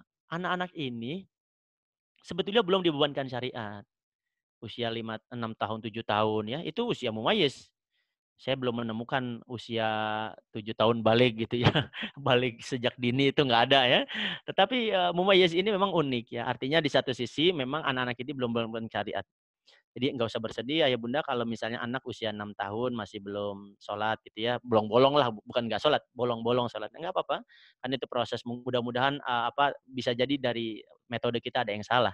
Atau misalnya tadi ya, Nabi memerintahkan anak untuk sholat usia berapa? 7 tahun. Ya, 7 tahun itu, nah ini dimaksud dengan mumayyiz itu tadi. Belum wajib belum. Tapi baru di muru auladakum, baru didorong untuk apa? Mulai sholat gitu ya, perkenalkan dengan syariat. Baru diperkenalkan saja. Ya, artinya tetap dia menjalankan syariat, tetapi tidak dihukumi wajib. Kalau meninggalkan tidak berdosa. Tetapi saya ingin katakan, jangan juga kita lengah di usia ini, karena ini usia yang sangat rawan. Ya, golden age kata para ahli menyebutnya usia pertumbuhan, usia emas, dan lain sebagainya. Maka kita harus maksimalkan. Dan apa yang harus kita lakukan dengan usia mumayyiz ini, nah ini yang harus kita pahami bersama, supaya nanti ayah bunda tidak salah. Yang kita lakukan kalau kita punya anak mumayyiz ya, tadi mumayyiz itu intinya belum balik aja ya, sebelum balik ya. Sudah paham aturan, sudah paham baik buruk ya, bahaya dan tidak itu mumayyiz. Tetapi dia belum terkena hukum balik. Apa yang harus kita lakukan? Yang pertama, lakukan pembelajaran agama lebih intens ya. Kenalkan tadi tuh ya, mulai ajarkan sholat, bacaan-bacaan sholat, gerakan sholat, kemudian doa-doa harian. Ini kenalkan dia dengan Allah. Bahkan lihat kisahnya Rasulullah dengan Abdullah bin Abbas ya, satu hari Nabi mengatakan apa kepada ya gulam, wahai anak kecil. Jadi Abdullah bin Abbas saat itu masih kecil. Nasihat Nabi kepada Abdullah bin Abbas apa? Ihfadillah ya fadillah. Jagalah Allah maka Allah akan menjagamu. Bayangkan ya Bunda, Nabi mengajarkan tauhid kepada anak-anak luar biasa ya. Kalimatnya apa? Jaga Allah, maka Allah akan menjagamu. Ya, ihfadillah tajid tujahak. Jagalah Allah maka Allah akan hadir di hadapanmu. Idza sa'alta fas'alillah wa idza sta'anta fasta'in billah. Kalau engkau minta, minta sama Allah. Tuh, lihat. Kalau engkau minta perlindungan kepada siapa? Allah. Termasuk hari ini ada virus corona misalnya, sampaikan kepada anak kita, anak-anak, virus corona itu makhluk Allah, maka kita minta perlindungan kepada Allah. Pahamkan takut kepada corona itu dengan takut kepada Allah berbeda, gitu ya. Kalau takut kepada corona, kita menghindari corona. Kalau takut kepada Allah, kita mendekat kepada Allah. Jadi kenalkan sedini mungkin dengan Allah. Karena ini tadi ya, anak mumayyiz, udah balik belum? Kenalkan dia. Makanya ayah bunda jangan sering nakut-nakutin anak dengan mistis. Ya. Saya sering menemukan orang tua yang nggak sabar nih ngajarin anaknya, misalnya, ayo ada setan, gitu ya. Ini juga nggak mendidik, ada setan, sehingga anak lebih takut dengan apa? Dengan setan. Jadi sehingga saya harapkan ayah bunda memperkenalkan dengan Allah. Makan ya, sampaikan, nah ayo bersyukur Allah sudah ngasih makanan, Allah sudah ngasih rezeki, ayo makan yang baik, nanti Allah marah. Allah yang marah. Jadi jangan sampai dia meninggalkan sholat. Neng, sholat Neng, nanti Allah marah. Kalau kamu nggak ibadah, nanti Allah marah. Kenalkan dia dengan Allah. Apa-apa lebih intens. Terus di usia seperti itu supaya dia nanti tumbuh menjadi pribadi yang takut kepada Allah. Jadi bukan takut pada orang tuanya, apalagi takut dengan siapa? Setan. Ya. Jadi takut dengan siapa? Dengan Allah. Bagaimana takutnya? Laksanakan perintahnya, jauhi segala larangannya. Kemudian ayah bunda yang dirahmati Allah termasuk tadi ya memperkenalkan juga dengan sosok orang-orang yang soleh kepada Nabi yang mulia Shallallahu Alaihi Wasallam. Ajarkan dia kenal dengan sahabat juga setelah Nabi sahabat ya. Ada buku-buku cerita, misalnya ayah bunda boleh tuh beli buku misalnya 10 sahabat yang dijamin surga. Siapa saja mereka, apa keunggulannya, apa keistimewaannya. Itu bahan cerita kita kepada anak-anak kita. Kenalkan dia sosok orang-orang yang soleh. Nanti kalau azan misalnya, oh, coba anak kenalkan dengan sosok misalnya Bilal. Kalau mau bersedekah kenalkan dengan misalnya Abdurrahman bin Auf, ya bersedekah dengan sosok Utsman bin Affan, sahabat-sahabat yang rajin bersedekah misalnya. Itu kenalkan pemberani misalnya Khalid bin Walid ya. Artinya adalah orang-orang yang saleh itu perlu kita tanamkan, kita hujamkan kepada anak-anak kita. Bukan tadi apa buaya, kancil dan lain sebagainya gitu ya. Jadi kenalkan dia dengan sosok orang-orang yang soleh. Dan yang selanjutnya yang ketiga berlatih untuk mandiri dan tanggung jawab. Ayah bunda yang rahmati Allah ya mulai ya anak-anak latih untuk mandiri, kemudian tadi ya tanggung jawab, ditugaskan. Misalnya di rumah nih sekarang kan selalu di rumah ya sholat berjamaah, berikan tanggung jawab. Misalnya siapa yang tugas sholat berjamaah gitu, panitia sholat berjamaah. Tugasnya apa Bu? Sajadah, cari mukena, rapikan tempat untuk sholat, siap-siap. Nanti setelah itu rapikan makan tempatnya di mana, siapa yang menjaga adiknya ketika ibunya mengajari kakaknya dan lain sebagainya. Ini ajarkan anak itu berlatih untuk mandiri dan tanggung jawab. Kemudian tingkatkan kepercayaan diri dan kebersamaan. Nah, terutama nih kepercayaan diri ayah bunda yang dirahmati Allah. Boleh juga tuh punya anak laki-laki misalnya ya. Abi saya punya anak laki-laki, misalnya usia 7 tahun, hafalannya sudah bagus ya. Insya Allah ibu ya, anak-anak sekarang ini luar biasa. Bacaan Qurannya, metodenya luar biasa. Ada metode tilawati, kiroati, metode umi dan lain sebagainya. pengalaman saya dulu waktu kecil nggak ada metode itu ya, yang paling hanya ikro saja. Tapi nggak apa-apa, misalnya ada anak kita usia 7 tahun, 8 tahun, dia bacanya sudah bagus, hafalannya banyak, jadikan imam. Seorang ibu nggak, jangan gengsi, nggak apa-apa, dia jadikan imam. Tapi dia belum balik, nggak apa-apa. Ya, usia mumayyiz boleh jadi imam. Sebagaimana kisah yang diriwayatkan dalam riwayat Imam Bukhari, ya, bahwa pernah Amr bin Salamah jadi imam. Ya. Pada saat itu Amr bin Salamah usia berapa tahun? 7 tahun. 7 tahun sudah balik belum? Belum. Tapi sudah jadi imam karena Amr bin Salamah ini punya hafalan yang bagus, bacaan Quran yang bagus ya. Jadi boleh tuh jadi imam anak-anak usia segitu ya. Enggak apa-apa, pembelajaran meningkatkan kepercayaan diri dan kebersamaan. Sholat berjamaah. Sholat jangan sendiri-sendiri, di rumah jamaah. Makan juga sama, enggak apa-apa, makan bareng berjamaah, berkumpul ya. Kemudian kumpul menjelang tidur, bercerita, dan tadi itu ya, perkenalkan dengan seorang yang soleh. Dan yang terakhir, jangan lupa Bu, jauhkan dari konten negatif. Nih sekarang kita liburan begini pasti anak ingin ya kenal dengan internet, dunia maya dan sebagainya, nggak apa-apa, tapi selama dalam bimbingan orang tuanya. Insya Allah ada manfaatnya kalau kita awasi dengan sebaik-baiknya.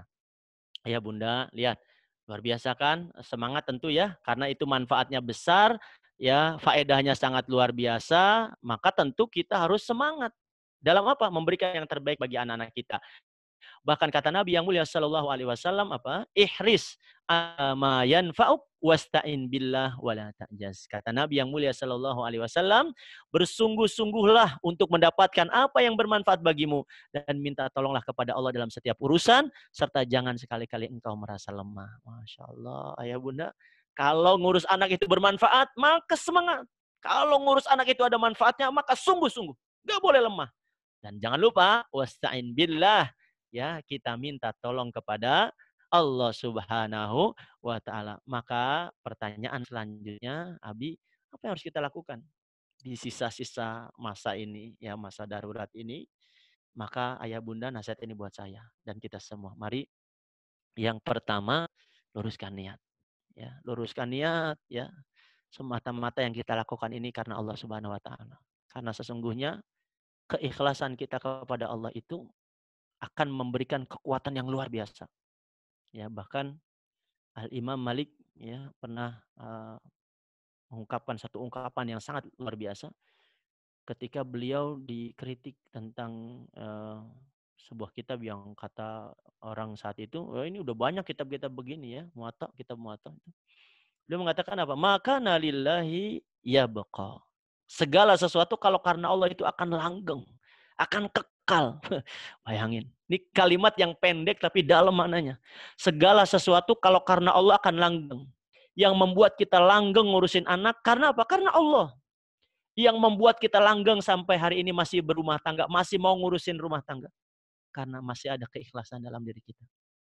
Maka mari kita tumbuhkan kembali di masa-masa stay at home ini, luruskan niat karena Allah supaya kita kuat. Gitu ya. Supaya kita bisa menjalani ya masa karantina ini di rumahnya masing-masing ini dengan kekuatan. Yang bisa memberikan kekuatan siapa? Allah. Makanya luruskan niat. Kalau niat ini sudah lurus, insya Allah Allah berikan kekuatan. Allah akan berikan kekuatan. Ya, karena lurusnya niat semata-mata karena Allah, maka itu bisa menjadi apa? Ibadah. Bagaimana perkataan Syekhul Islam, dia mengatakan al-ibadatu hiya ismun jami' likulli ma yuhibbuhullahu ta'ala wa yardah.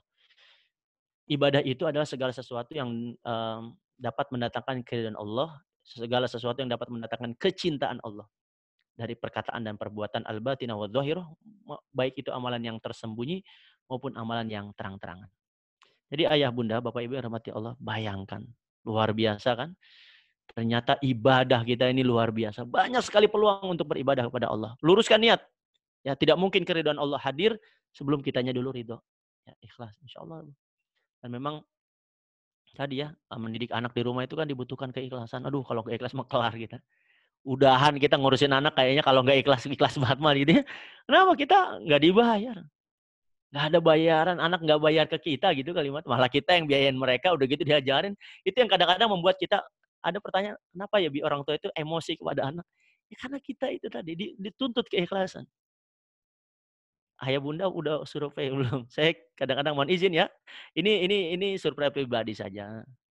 Saya dalam rangka tugas visitasi misalnya, apa, akreditasi lembaga-lembaga PAUD itu, kadang-kadang kalau hadir di lembaga PAUD yang tanda kutip ya, sekali lagi ini bukan landasan hukum, tidak sebuah vonis. Tapi saya melihat ketika ada guru yang begini kalimatnya, "Ayo berjalan santai, anak-anak soleh silakan ini dan oh kata-katanya lembut sekali, baik sekali. Begitu saya tanya, "SPP-nya berapa di sini?" 600, 700. Wah, ternyata SPP mahal itu mengakibatkan temperamental guru itu menurun gitu ya. Tapi ada juga yang gurunya galak, teriak-teriak, begitu ditanya SPP-nya berapa, 20.000 gitu. Ternyata SPP itu berpengaruh terhadap tingkat emosi gurunya ya. Jadi bagi ayah bunda yang punya lembaga PAUD, kalau gurunya marah-marah terus, naikin aja gajinya ya. Karena bisa jadi dengan gajinya naik, mudah-mudahan tensinya turun. Nah, ini bagi kita orang tua di rumah, gaji nggak ada. Bagaimana nggak emosi terus kan gitu ya. Maka oleh karena itu, luruskan niat. Karena kekuatan ikhlas ini karena Allah yang akan menguatkan kita mendidik anak-anak yang kita cintai dan kita sayangi. Insya Allah. Kemudian yang kedua, kita maksimalkan ikhtiar kita. Ayah bunda, Zoom Cloud ini, sebetulnya bentuk ikhtiar kita kepada Allah. Saya yakin Bu Nurul sudah memberi banyak kesempatan buat bunda-bunda guru untuk ayah bunda ya untuk mendapatkan kebaikan dengan materi yang banyak, mendatangkan pembicara-pembicara. Saya juga nggak tahu nih Bu Nurul ngadain begini nih duitnya dari mana ini. Mudah-mudahan beliau senantiasa diberikan keberkahan oleh Allah, dimudahkan urusan kebaikannya ya. Karena ini juga saya kira ini berbayar ya, ada biaya dan sebagainya. Tapi Bu Nurul melakukan ini dengan kebaikan luar biasa. Dan ini bentuk ikhtiar kita. Supaya apa? Kita bisa maksimal stay at home itu. Ada kebaikan kita sebagai orang tua dari ini ilmu-ilmu yang didapatkan dari setiap kajian yang kita hadiri. Ya, maka maksimalkan ikhtiar itu kita usaha dengan sekuat tenaga kita. Sesudah lurusnya niat kita ini ya kita maksimalkan dengan ilmu. Karena seorang ibu itu harus punya ilmu. Kalau nggak punya ilmu, apa yang mau diajarin kepada anak-anaknya? Seorang ayah harus punya ilmu dan sebagainya. Semua punya ilmu sehingga itu yang akan diteteskan. Seorang ayah jadi anak yang soleh, seorang istri jadi istri yang salehah. Kemudian perbanyak zikir dan doa. Ayah bunda, kata Allah apa? Ala bidzikrillah tatmainnul qulub. Dengan berzikir itu hati menjadi tenang. Mungkin ya, ya ujian ini datang dari Allah, mungkin berpengaruh dengan ekonomi ya. Buat yang punya gaji tetap bulanan ya alhamdulillah masih tetap gajian. Tapi buat guru-guru yang barangkali mendapatkan penghasilan dari kegiatan harian dan sebagainya mungkin ini agak berat ya. Termasuk saya dan beberapa asatidz yang lain memang guru-guru ngaji yang hadirnya harian yang tidak kemudian sekarang tidak ada kegiatan ya mereka tidak ada penghasilan lagi karena memang tidak ada gaji bulanannya. Nah, tetapi ala kulli hal tadi ya dengan berzikir kepada Allah insya Allah ya itu akan membuat hati kita menjadi apa? Menjadi tenang insya Allah. Dan ayah bunda yang dirahmati Allah, bagaimana juga doa kita kepada Allah Subhanahu wa taala. Salah satu di antara doa Nabi yang senantiasa dipanjatkan, ya hayyu ya qayyum bi rahmatika astaghits aslih sya'ni kullahu wa la takilni ila nafsi tarfata ain. Wahai zat yang maha hidup, yang maha mengurusi hambanya, bi rahmatika astaghits, dengan rahmatmu kami minta pertolongan, aslih sya'ni kullah, perbaiki seluruh urusan kami, wa la takilni ila nafsi tarfata ain, dan jangan kau tinggalkan walaupun sekejap mata. Bayangkan ayah bunda, Nabi meminta pertolongan kepada Allah. Bahkan kata Nabi, jangan ditinggalkan walaupun hanya sekejap mata. Sekejap mata aja kita nggak sanggup kecuali atas pertolongan dari Allah. Bagaimana pula dengan mengurus anak-anak kita? Bagaimana pula dengan mendidik anak-anak kita? Tentu kita masih dan harus minta perlindungan kepada siapa? Kepada Allah Subhanahu wa taala. Dan yang terakhir, mari kita sempurnakan dengan tawakal yang sesungguhnya. Karena sesungguhnya kata Nabi yang mulia sallallahu alaihi wasallam ya lau annakum tatawakkaluna haqqa tawakkuli la razaqnakum kama yarzuqut tayr yaghdu himasa wa yaruhu bitana. Kata Nabi apa?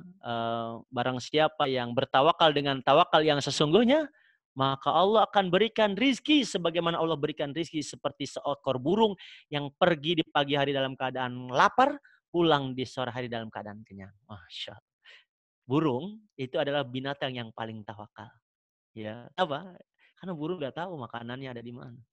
Ya, pokoknya keluar aja udah. Gitu. Burung nggak tahu ulet itu ada di pohon yang mana. Burung nggak tahu. Beda dengan manusia udah tahu tempat makannya. Yang kerja di kantor udah tahu kantornya. Yang dagang udah tahu dagangannya. Tapi burung itu nggak tahu ulet itu ada di mana, makanan itu, tapi dia keluar dari sangkarnya, haqqat tawakkuli, dengan tawakal yang sesungguhnya. Maka Allah berikan dia apa tadi? Dia berangkat di pagi hari dengan keadaan lapar, ya, dan pulang di sore hari dalam keadaan kenyang. Bahkan bukan hanya kenyang, dia sanggup memberi makan buat anak-anaknya. Kita lihat ada burung yang pulang bawa apa? Makanan buat siapa? Anaknya di rumah. Masya Allah. Sudahkah kita tawakal dengan tawakal yang sesungguhnya? Ya, karena tawakal itu ibarat bahasa adalah menyandarkan kepada Allah Subhanahu wa taala. Makanya kata Allah apa? Wa may yatawakkal 'ala Allah fahuwa hasbuh. Barang siapa yang bertawakal kepada Allah, maka Allah akan cukupi. Jadi kalau kita tawakal kepada Allah, insya Allah Allah akan mencukupi semua kebutuhan kita, termasuk mendidik anak-anak kita. Ini slide terakhir, ayah bunda yang dirahmati Allah, sebagai renungan saya dan kita semua. Betapa seorang suami memiliki peran yang sangat penting dalam rumah tangga. Wahai ayah, para ayah, nasihat ini buat saya. Jika seorang suami tidak memiliki ilmu agama, lantas apa yang akan diajarkan kepada istrinya? Dan jika seorang istri tidak memiliki ilmu agama, lantas bagaimana dia akan mendidik anak-anaknya? Dan jika seorang anak tidak dididik dengan ilmu agama, lantas bagaimana dia akan berbakti kepada orang tuanya? Masya Allah. Ayah bunda yang dirahmati Allah, ini pertanyaan apa? Nasihat ini buat saya dan kita semua. Kalau ayah bunda tidak soleh, terus apa yang mau ditetesin pada anak-anaknya? Kalau ayah bunda nggak punya ilmu, terus apa yang mau diajarin kepada anak-anaknya?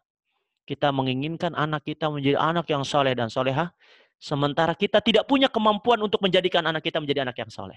Dan kita termasuk orang tua yang berkhianat kepada anak kita. Karena kita tidak amanah. Maka oleh karena itu, nasihat ini buat saya. Jadilah seorang ayah yang baik bagi keluarganya. Bukan hanya memberikan nafkah secara lahir, tetapi bagaimana memastikan bahwa istri dan anak-anaknya juga bisa selamat dari siksa api neraka. Berikan ilmu agama yang terbaik, berikan kebaikan demi kebaikan, ajarkan anak kita dengan yang terbaik, ajaran yang terbaik, sehingga satu hari nanti dia akan tahu bagaimana cara berbakti kepada kedua orang tuanya. Insya Allah kita doakan mudah-mudahan anak kita menjadi anak yang soleh dan solehah, anak-anak yang senantiasa mendoakan orang tuanya, anak-anak yang bisa menjadi jalan bagi orang tuanya, menuju surganya Allah Subhanahu wa Ta'ala. Amin ya Rabbal Alamin. Saya kira paparan slide cukup dan Nurul, atau ada dilanjutkan dengan sesi tanya jawab, saya persilahkan. Alhamdulillah. Abi, saya tadi begitu dengar Abi, saya tengok-tengok suami saya mau cari ini, saya mau peluk, saya mau mencium nih. Gara-gara mendengarkan kata-kata Abi, saya jadinya aduh, ternyata banyak hal yang belum saya lakukan. Ketika stay from home ya. Jadi mungkin dalam sebulan ini tadi Abi sampaikan kita semuanya negatif corona tapi positif di beberapa orang. Amin. Terus Abi ya? Iya, Oke. termasuk saya, mohon doanya. Amin. Istri udah ngerujak terus ini. Aduh, bahaya. Oke, Abi tolong share screen-nya di stop, Abi, biar kita bisa melihat wajah teman-teman. Dan teman-teman silahkan yang akan bertanya untuk mulai menuliskan di dalam chatnya masing-masing. Kita akan tunggu. Sambil saya sampaikan, Abi, memang kegiatan ini adalah kegiatan kita, partisipasi kita, persembahan kita untuk negara. Kita tidak bisa melakukan apa-apa selain yang kita punya. Jadi ini ada tim kecil, Bi. Ada Bu Nurzini Fazilet, ada Bu Fitri, ada Bu Heni, ada Teh Anit, kemudian ada Pak Teguh, ada Kang Hasan yang menjadi tim kecil. Masya Allah. Kegiatan kita kelas online. Nah, memang kemarin awalnya ini saya cerita sambil menunggu teman-teman bertanya ya. Ini sudah ada yang ngechat. Kita menggunakan Zoom yang gratis, yang setiap 40 menit sekali pasti off, mati gitu kan. Kita buka lagi dengan link yang baru. Nah, itu kerepotan untuk beberapa teman yang tidak punya sinyal yang bagus. Gitu. Nah, akhirnya sepakat nih kita rembukan sama tim kecil, kita udunan yuk gitu kan. Kita udunan beli Zoom karena ternyata beli Zoom-nya itu pakai dolar. Akhirnya setelah kita udunan kemudian kita menginisiasi waktu itu kelasnya Busri Wahyuningsih. Kita sampaikan kepada teman-teman, silahkan teman-teman yang ingin bersama-sama dengan kita untuk terus mengadakan acara seperti ini silakan berdonasi gitu. Jadi gitu, ada yang ya. donasi 200, 500, 25.000, 50.000, 100 gitu, Bi. Ya. Agar ya. setelah kelas ini selesai, kemudian kita bisa beli lagi Zoom yang berbayar lainnya, sehingga bisa kita pakai 24 jam. Nah, Alhamdulillah. ceritanya itu. Jadi teman-teman masih bisa berdonasi. Nanti Bu Heni akan share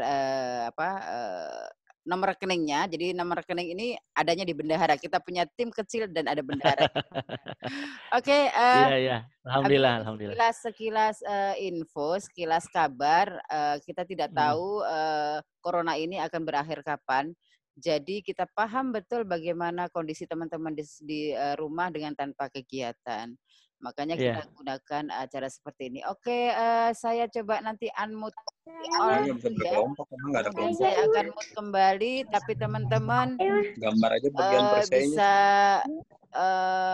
unmute dari tempatnya masing-masing bagi yang bertanya. Ini sudah ada Bu Timbul, mana? Bu Timbul, ada bisa mendengar suara saya? Hai. Iya, bisa Mbak Nurul. Oke. Halo, Assalamualaikum. Bu Timbul ini tolong kenalkan dari mana asalnya dan pertanyaan. Terima kasih. Silakan, Mangga. Iya. Saya Timbul Rahmatiningrum. Saya berasal dari Kota Samarinda, Kalimantan Timur, Mbak Nurul. Samarinda tapi Jawane ini ya. Kental. Inggih Jawane medok pokoknya. Silakan, Bu.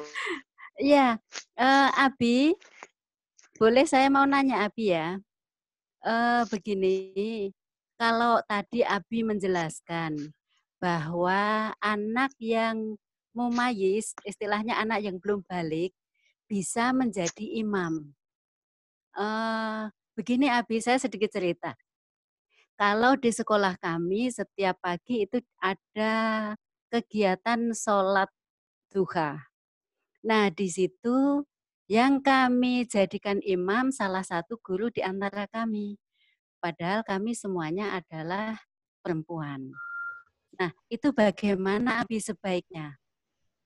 Itu saja yang saya tanyakan. Mohon jawabannya. Sekian. Wassalamualaikum warahmatullahi wabarakatuh. Waalaikumsalam warahmatullahi wabarakatuh. Silakan Abi Nganteng. Oke, silakan di-off-kan teman-teman suaranya yang tidak bertanya, di-mute kembali ya. Nah. Ayo. Bentar. Oke, silakan.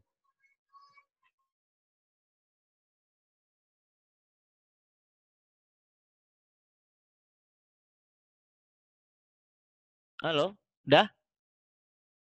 Oke, baik.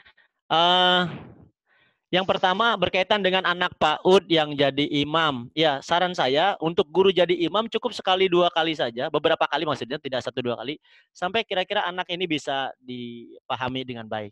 Karena sesungguhnya anak juga punya potensi tadi ya, melatih kemandirian dan kepemimpinan, bahwa sesungguhnya anak-anak itu diberikan kesempatan untuk jadi imam. Dan insya Allah ini tidak menyalahi aturan, apalagi tadi ya, laki-laki harus tampil ke depan ya supaya dia terbiasa jadi imam. Dan saya yakin anak-anak PAUD sekarang hafalannya, ya mohon maaf nih, kadang-kadang kita orang tua juga kalah hafalannya dengan anak-anak kita. Doa-doa saja, coba jujur saja, doa turun hujan. Kan kita nggak tahu orang tua rata-rata ya, doa naik kendaraan. Itu kadang-kadang kita nggak. Tapi anak-anak PAUD luar biasa. Jadi berikan kesempatan anak-anak untuk menjadi imam. Ya bismillah. Tapi tetap di awal itu guru jadi model. Karena tentu anak juga harus melihat bagaimana jadi imam, apa yang harus dilakukan dan sebagainya. Jadi sambil menunggu anak jadi imam, guru menjadi model, setelah itu biarkan anak yang tetap jadi imam. Dan itu kan juga, apalagi ini kan latihan sholat ya, kadang-kadang anak-anak juga nggak konsen, kadang-kadang ada yang tengok kiri, tengok kanan, dan lain sebagainya. Tapi nggak apa-apa, itu latihan. Insya Allah anak jadi imam lebih baik ketimbang gurunya yang jadi imam. Wallahu ta'ala alam. Gitu ya. Terima kasih Bu Timbul pertanyaannya ya. Sehat ya Bu. Nanti kita bisa join di kelas-kelas yang lain. Kemudian selanjutnya ini Bu Ari Sulastri. Wah, Abi saya mau tanya katanya, tapi pertanyaannya nggak ditulis. Mana Bu Ari? Bisa dengar suara saya? Bu Ari? Silahkan di-unmute. Bu Ari, coba sebentar ya, Bi. Ya. Bu Ari. Ari Sulastri. Oke, Bu Ari silakan. Abi mau tanya, Bi. Ya, suaranya yang kenceng kalau mau tanya dari mana suaranya yang kenceng. Belum makan. Ya, gimana Bunda? Abi, saya tuh sebelumnya mungkin kalau apa ya di sekolahan masih apa ya emosinya itu terhadap anak tuh masih kadang suka masih timbul gitu loh, belum bisa menahan gitu loh ya. Terus gimana gitu sekarang merasa bersalah kalau anak-anak itu jadi ikut di apa namanya di nalarnya tuh tertanam sedikit kemarahan gitu. Bagaimana caranya mengembalikan sifat yang sudah kadung tertanam gitu di. Oke. Abi, saya terjemahkan kadung itu terlanjur tertanam. Sudah cukup, Bu, pertanyaannya? Oke, silakan Abi. Ya, Bapak Ibu yang rahmati Allah, sebagaimana kata Nabi yang mulia SAW, ya, anak itu adalah yuladu alal fitr. Yuladu alal fitrah. Jadi anak itu dilahirkan dalam keadaan suci, ya. Orang tuanya yang menjadikan dia Yahudi, Nasrani, Majusi. Jadi intinya adalah anak itu hasil karya kita. Kalau anak itu jadi temperamen pemarah, sebetulnya ya karena anak yang dibentuk oleh kita. Contoh Ibu ya, Bapak Ibu semua nih, nasihat buat saya juga. Kadang-kadang kita nggak konsisten antara lisan dengan tindakan. Misalnya, Ibu ingin mengajarkan sabar nih. Kita kan selalu sabar itu ingin kita ajarkan kepada anak-anak kita. Tapi ketika mengajarkan sabar, kitanya nggak sabar. Misalnya, ketika anak, Bu, tolongin ini, Bu, aku ini, Bu. Terus kita dengan nada tinggi bilang, iya, sebentar, sabar. Bisa nggak sabar? Gitu kan. Sabar, dengar nggak? Secara tidak langsung anak sedang merekam. Oh, sabar tuh begini. Sehingga ditangkap di kepalanya, diamalkan akhirnya. Kepada siapa? Kepada adiknya. Ketika dia lagi main dengan adiknya, ya, adiknya dimain, dia minta misalnya rebutan boneka. Kakak aku minta boneka. Apa yang diucapkan kakaknya? Iya, sebentar, sabar. Benar nggak sabar? Gitu ya. Pertanyaannya, kenapa anak melakukan itu? Karena dia dapat contoh dari siapa? Orang tuanya. Maka sekali lagi, anak itu adalah hasil karya siapa? Orang tuanya. Kita semua hasil karya kita. Bagaimana udah terlanjur tadi kadung Bi ya, tetapi tetap saja karena ini proses yang masih panjang sebagaimana sahabat Umar Ibnul Khattab yang terkenal keras dan luar biasa, dia menjadi lembut hatinya, bahkan mudah menangis. Ya, kenapa? Karena hidayah itu datang kepada dirinya, bergaul dengan orang-orang yang terbaik akhlaknya. Maka pilihkan teman-teman yang terbaik, pilihkan lingkungan yang terbaik. Makanya ayah bunda, ini nasihat buat saya nih. Kita di rumah nih ngajarin anak, kadang-kadang lisan kita nggak ketahan. Ngomongnya kasar. Dasar kamu, dengerin makanya kalau ibu ngomong. Kupingnya di mana? Nah, itu kan pertanyaan yang nggak perlu ditanyakan. Anak kan bingung, kupingnya di mana? Dia megang kuping. Mana ya kuping? Ini Bu kuping itu. Ini karena memang orang tua tidak komitmen, tidak konsisten dengan apa yang diajarkan. Cukup dengan kalimat, Dek, sayang, sabar ya. Dengarkan ibu ya. Ayo kita ulang lagi. Mudah, iya, tapi dibutuhkan kesabaran kitanya, dibutuhkan kekuatan. Yang bisa mengeluarkan itu adalah keikhlasan kita. Maka bismillah Bu, untuk anak ada yang all out bismillah, bismillah. Dan ingin saya sampaikan nih, ada ayah di sini ya. Kalau ibu sudah mulai temperamental, kalau bisa perannya diganti, digeser. Ya, misalnya ibu udah marah-marah nih, ayah hadir. Ayah hadir menenangkan, ya sudah, sama ayah dulu sebentar sini. Biar ibunya itu turun dulu. Karena khawatir kalau ngajarin terus lisannya tidak terjaga, justru akan merugikan anak. Bahkan kalimat saya begini, jangan sampai anak kita menjadi tidak soleh gara-gara omongan orang tuanya. Ya, sebetulnya potensi anak kita ini bagus, tapi karena omongan orang tuanya jelek, sehingga ya itu yang terjadi. Saya ingin satu contoh ya Bu, ini kisah nyata. Ada anak yang berani melawan orang tuanya. Ini anaknya udah besar, udah dewasa, bahkan dia sudah rumah tangga. Ngajakin berantem sama bapaknya. Bayangin Bapak Ibu, anak ngajakin berantem sama bapaknya. Dan itu terjadi di depan saya, ngomongnya begitu. Dia ngajakin berantem. Apa kalimat yang apa? Ayo Bapak kalau mau berantem sekarang. Dulu waktu kecil saya dimarahin, saya nggak ngelawan karena saya masih kecil. Sekarang saya udah gede, saya akan lawan Bapak karena kita udah pantaran, katanya gitu. Saya tanya bapaknya, Pak, dulu waktu kecil ngomong apa ke anak? Dia bilang apa? Iya, Bi, saya suka ngomong, mohon maaf nih, orang Sunda bilangnya apa? Jurik, jurik sia, gitu. Jurik sia. Gitu. Jadi orang tuanya kesel, kalimatnya jurik sia. Akhirnya apa yang terjadi? Jurik itu apa? Setan, Bu. Jadi anaknya jadi jurik beneran sekarang itu. Karena doa siapa? Doa orang tuanya. Makanya hati-hati sekali kita orang tua, lisannya ini bisa apa? Terjaga, ya. Doa yang terbaik. Insya Allah Ibu nggak ada kata terlambat. Teruslah siapkan doa yang terbaik supaya anak-anak kita ini tumbuh menjadi pribadi yang soleh dan soleh. Insya Allah. Sekira cukup ya Bu ya. Wallahu taala alam bisawab. Next Bu Nurul. Makasih Ibu. Orang Cimahi kayaknya mau nanya tuh orang Cimahi. Nah, orang Cimahi teh saha? Nggak namanya nggak. Bu Anis, Bu Anis. Bu Anis. Bu Anis bisa dengar saya? Hai, Bu Anis dari Cimahi. Mana ini? Mana-mana? Oke, kita lewati, Bi. Kayaknya Bu Anisnya masih di belakang, ke belakang. Bu Titin Rahayu, coba. Mana Bu Titin Rahayu? Ya. Assalamualaikum, Ustaz. Ini siapa ini? Bu Titin Rahayu, oke. Bu Titin Rahayu. Mana wajahnya Bu Titin? Oh iya, ini udah kelihatan. Oke, siap. Ya, silakan Bu. Baik, terima kasih Ustaz sama Bunda Nurul. Yang ingin saya tanyakan langsung aja, itu anak lebih suka dengan HP daripada belajar mengaji di rumah, meskipun anak selalu di rumah dan belajar spiritual yang lain lah ya Ustaz. Terus yang kedua, anggota keluarga itu yang bisa dijadikan teladan atau yang ngerti tentang agama misalnya cuma satu orang, atau ibunya saja atau bapaknya saja, sedangkan kakaknya dan yang lainnya tidak menguasai itu dan tidak bisa memberikan teladan, sehingga anak itu nggak bisa Pak Ustadz, susah gitu untuk diarahkan ke situ saja. Terima kasih. Oke, Bu Titin silahkan di-unmute lagi, di-mute lagi Bu. Oke, Abi Ganteng silakan. Baik, terima kasih Bu Titin, jazakillah khair.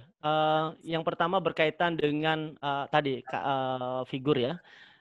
Dalam sebuah riwayat dikisahkan ada seorang yang sahabat punya banyak anak, kemudian dia mengatakan bahwa saya memberikan ini kepada si fulan, beberapa anak saja. Dia curahkan kasih sayang kepada beberapa anak saja. Kemudian kata Nabi yang mulia, beliau bertanya, apakah kamu tidak menginginkan anakmu semua menjadi anak yang soleh? Maka jawaban orang itu, iya saya pengen semua. Kalau begitu berikan pada semuanya. Nasihat buat pada orang tua, kadang-kadang memang tadi ya, perhatian kita terpecah. Kita tidak maksimal terhadap semua anak. Kita fokus kepada beberapa anak. Sehingga dampaknya adalah tadi, ini kalau dia kakak ya, terutama kakak nih, anak pertama, kedua itu jadi teladan betul. Jadi contoh betul buat adik-adiknya. Kalau dia itu tidak maksimal, dikhawatirkan menjadi contoh yang buruk buat anak-anaknya. Misalnya ya saya yang alami, saya punya anak 3, anak kedua itu perempuan. Kadang-kadang suka misalnya marah perempuan, adiknya perempuan, marahnya itu persis seperti kakaknya. Menandakan betapa pentingnya juga adik kakak ini saling mempengaruhi. Makanya bahkan kata Nabi apa, almar'u 'ala dini khalilih. Seorang itu tergantung dari agama temannya. Bayangin Bu, temennya itu kan kadang-kadang jarang, apalagi sekarang nih social distancing ini kan gak ketemu sama temennya. Nah, siapa Khalil yang dekat dengan anak kita sekarang ini? Ya kakak adiknya.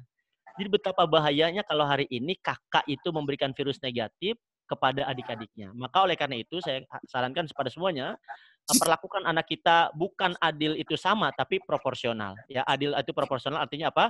Penanganan kepada anak pertama tentu berbeda dengan penanganan kepada anak kedua dalam hal apa? Tadi misalnya kalau anak pertama SMA berarti caranya seperti kita dengan anak SMA. Kalau anaknya itu SD, bagaimana pendekatan kita seperti dengan anak SD dan lain sebagainya. Tapi ala kulihal, pastikan bahwa seluruh anak kita itu soleh dan solehah, harus kompak. Nggak boleh satu saja, nggak boleh 2. Nah, oleh karena itu Bapak Ibu yang dirahmati Allah, sudah saya sampaikan kepada Bunda Nurul, saat kita akan buka bagaimana masuk surga itu bareng-bareng sekeluarga. Ya, supaya nanti nggak ada yang ketinggalan di dalam keluarga kita yang nggak masuk surga. Jadi supaya kita bisa masuk surga bareng-bareng, maka jadikan anak-anak kita itu kalau punya anak 5, 5-5-nya soleh. Kan gitu ya. Kita kalau doakan gitu, ya Allah jadikan anak saya soleh semuanya. Jadikan anak saya teladan semuanya, baik semuanya. Nah mudah-mudahan tadi kalau ada 1-2 yang belum maksimal, pendekatannya harus lebih maksimal lagi. Berkaitan dengan gadget, nah tadi sekarang saya sampaikan gadget itu bermanfaat, iya. Tetapi dia seperti mata pisau, kadang bermanfaat, kadang menjadi negatif. Kapan bermanfaatnya? Ketika diarahkan, apalagi anak. Ibu, bapak, saya ingin sampaikan, ibu bapak tuh punya pengaruh yang kuat. Kalau bapak ibu tidak didengerin sama anaknya, terus siapa lagi yang mau dengerin bapak ibu? Iya kan? Sederhana kan? Jadi jangan begini kalimatnya. Udah saya bilangin, tapi anak saya nggak dengerin. Lah kalau ibu nggak didengerin sama anak ibu, terus siapa yang mau dengerin ibu? Kan gitu kalimatnya ya. Maka ibu bapak punya peluang yang sangat besar, punya kekuasaan yang penuh terhadap anak-anak. Tetapi tadi pakai cara ya, tetap cara ud'u ila sabili rabbika bil hikmah. Serulah mereka kepada jalan Allah dengan cara hikmah, dengan cara ilmu, dan nanti juga ini ada kaitan dengan bagaimana berdakwah dalam keluarga. Tidak serta-merta orang tua dengan ancaman, tidak. Tapi nanti dengan beberapa ilmu ada caranya. Mudah-mudahan satu saat kita bisa gali lebih dalam lagi. Sementara itu Bu Titin ya, wallahu taala alam bisawab, semoga dimudahkan urusan kebaikannya. Amin. Abi, tinggal 3 menit lagi tapi ada 2 pertanyaan. Boleh nggak dijawab atau kita udah close ayo? Ayo, Pak Ustadz, kumaha? Siap. Oke, ini ada Vivo 181 tanpa nama. Ayo, mana orangnya? Silahkan ditunjukkan wajahnya. Ibu atau Bapak Vivo 181. Bisa dengar suara saya, Bu? Sudah saya unmute? Hai. Oh, sedang kelewat nih. Bisa dengar? Oh, enggak bisa. Oke, kita panggil, ini ada Bu Anis yang tadi bertanya kayaknya orang yang sama. Bu Anis. Bisa dengar saya, Bu? Oke. Ini bertanya, Abi yang Vivo 181 ini beliau bertanya, Abi saya mau tanya, misalkan ada seorang ayah yang minim ilmu agamanya, boleh dikatakan lebih banyak bundanya yang punya ilmu teh. Ketika istri atau suami melakukan kesalahan dalam hal ibadah, mau tanya suami nggak tahu. Istri pun nggak tahu, bingung kan jadinya, katanya dia. Lalu ini tanggung jawab siapa? Dosanya yang berlarut-larut itu atas ketidaktahuan istri dan suami. Nanti kan menularkan dosa, jadi dosa berjamaah atau gimana, Bi? Silahkan, Bi, itu pertanyaannya. Ya, tetap ya dalam rumah tangga imam itu laki-laki. Yang adalah laki-laki. Tetapi gini, bukan berarti nanti yang nggak ngerti agama langsung diponis, tidak. Selagi suami ada usaha. Suami saya nggak ngerti agama, tapi ada usaha nggak? Gitu. Karena usaha dia untuk belajar itu yang akan mendapatkan ampunan dari Allah Subhanahu wa Ta'ala. Jadi kalau dia sudah nggak punya ilmu agama, nggak paham ilmu agama, tapi justru malah nggak ada usaha, itu justru yang berdosa. Makanya tadi Bu ya, saya harapkan ngaji itu juga harus bareng-bareng. Istrinya ngaji, suaminya juga harus ngaji supaya nanti berjalannya beriringan. Ya sebagaimana kita juga dalam kendaraan, ya pengennya mah roda kiri, roda kanan kan gitu ya, bareng jalannya gitu ya. Jadi mudah-mudahan sekali lagi jangan berputus asa, tetap semangat, terus belajar. Karena proses ini masih panjang dan melelahkan tentunya. Karena makanya minta kekuatan kepada Allah Subhanahu Wa Taala. Semoga Allah mudahkan semua urusan kebaikan kita. Begitu Ibu. Wallahu ta'ala alam bisawab. Oke, Abi sudah selesai. Tara, kita udah selesai. Ya, alhamdulillah. Waktunya sudah habis, tapi ada kesempatan mangga Abi saya persilahkan 3 menit untuk memberikan penguatan atau motivasi atau semacam closing statement kepada teman-teman yang ada di sini. Para mak-mak milenial kita, silahkan. Baik, ayah bunda yang dirahmati Allah, jazakallah khair, terima kasih atas kebaikannya, atas kesabarannya.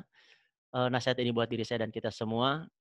Kita menyadari betul bahwa ada kehidupan setelah kematian ini, bahwa dunia ini adalah sementara. Harapan kita ada salah satu di antaranya adalah pada anak-anak kita. Bapak Ibu yang dirahmati Allah, berapa lama lagi kita di dunia? 5, 10, paling 20 tahun lagi selesai.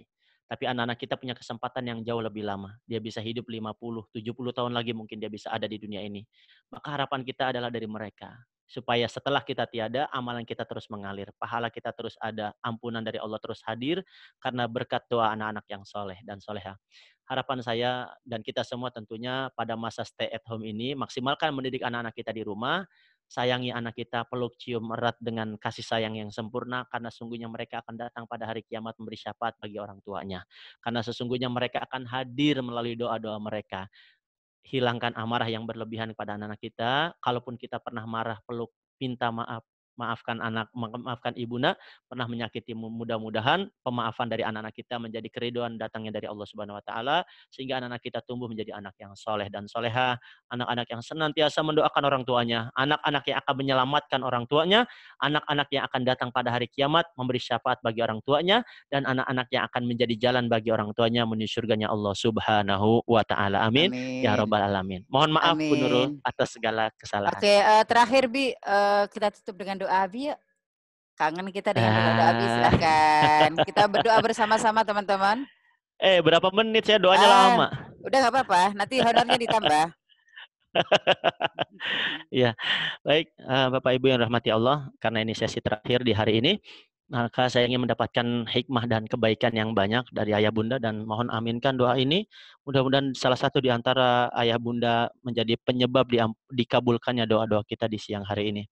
Astagfirullahaladzim, astagfirullahaladzim. Bismillahirrahmanirrahim. Alhamdulillahirabbil alamin. Allahumma shalli ala Muhammad wa ala ali Muhammad. Allahumma ighfir lana wa liwalidayna warhamhuma kama rabbayana shighara. Ya Allah, segala puji bagimu ya Allah yang telah memberikan nikmat dan karunia kepada kami. Segala puji bagimu ya Allah yang telah memberikan kemudahan. Segala puji bagimu ya Allah yang telah memberikan kebaikan, perlindungan, kemudahan dari semua urusan kebaikan kami. Ya Allah, ampunilah dosa kami, dosa kedua orang tua kami, orang yang paling berjasa dalam kehidupan kami ya Rabb. Sayangi mereka sebagaimana mereka telah menyayangi dan mendidik kami sejak kecil. Bagi orang tua kami yang masih hidup ya Allah, berikan kebahagiaan pada mereka, berikan kesehatan, berikan kemudahan di sisa-sisa akhir kehidupannya ya Rabb. Bahagiakan di sisa akhir kehidupan mereka ya Rabb. Berikan kebahagiaan dalam kehidupannya. Jadikan akhir dari kehidupannya adalah husnul khatimah. Ya Allah, bagi orang tua kami yang telah tiada, ampuni dosa dan kesalahannya. Jadikan kuburnya sebagai taman di antara taman-taman surgamu. Jadikan kuburnya sebagai tempat yang terbaik bagi mereka ya Rabb. Penuh dengan kenikmatan, penuh dengan kelezatan, dijauhkan dari segala mara bahaya, dijauhkan dari segala adab, dijauhkan dari segala siksaan ya Rabb. Berikan tempat yang terbaik di sisimu ya Rahman. Ya Allah, berikan kekuatan kepada kami dalam membangun rumah tangga. Karuniakan kepada kami suami yang saleh, suami yang bisa menjadi imam terbaik dalam rumah tangga kami. Suami yang bisa menuntun kami menuju jalan-Mu ya Rabb. Suami yang bisa menyelamatkan kami di dunia dan di akhirat. Karuniakan kepada kami istri yang salehah, istri yang sabar ngurusin rumah tangga, istri yang setia, istri yang senantiasa menjaga diri dan kehormatannya, istri yang sabar memberikan pendidikan buat anak-anaknya. Ya Allah, karuniakan kepada kami anak-anak yang saleh. Ampuni ya Allah, belum maksimal kami mendidik anak-anak kami. Harapan kami ya Rabb, jadikan anak-anak kami anak-anak yang senantiasa membahagiakan orang tuanya. Berikan kekuatan kepada kami ya Allah menjadi ibu yang baik bagi anak-anak kami. Berikan kekuatan kepada kami ya Allah menjadi ayah yang baik bagi anak-anak kami ya Rabb. Karuniakan kepada kami kesabaran, kemudahan dalam mendidik mereka ya Rabb. Karena sesungguhnya kekuatan ini milik-Mu ya Rabb. Ilmu itu milik-Mu ya Rabb. Maka ya Allah, karuniakan itu kepada kami. Jadikan ya Allah, sarana mendidik anak-anak kami sebagai sarana kami menuju surga-Mu. Jadikan ya Allah, lindungi anak-anak kami dari segala kemudorotan. Lindungi, jauhi anak-anak kami dari segala mara bahaya ya Allah. Berikan ilmu yang bermanfaat. Berikan kekuatan, kesabaran bagi anak-anak kami dalam menempuh pendidikannya. Karuniakan kepada mereka ilmu yang bermanfaat dunia dan akhirat. Ya Allah, hanya kepadamu kami bermunajat, memohon kepadamu ya Rabb di tengah musibah ini. Ampuni dosa dan kesalahan kami ya Allah. Berikan kekuatan kepada kami ya Allah. Karuniakan kesabaran pada kami. Berikan kemudahan kami ya Allah mendapatkan rezeki yang halal, yang berkah bagi keluarga kami.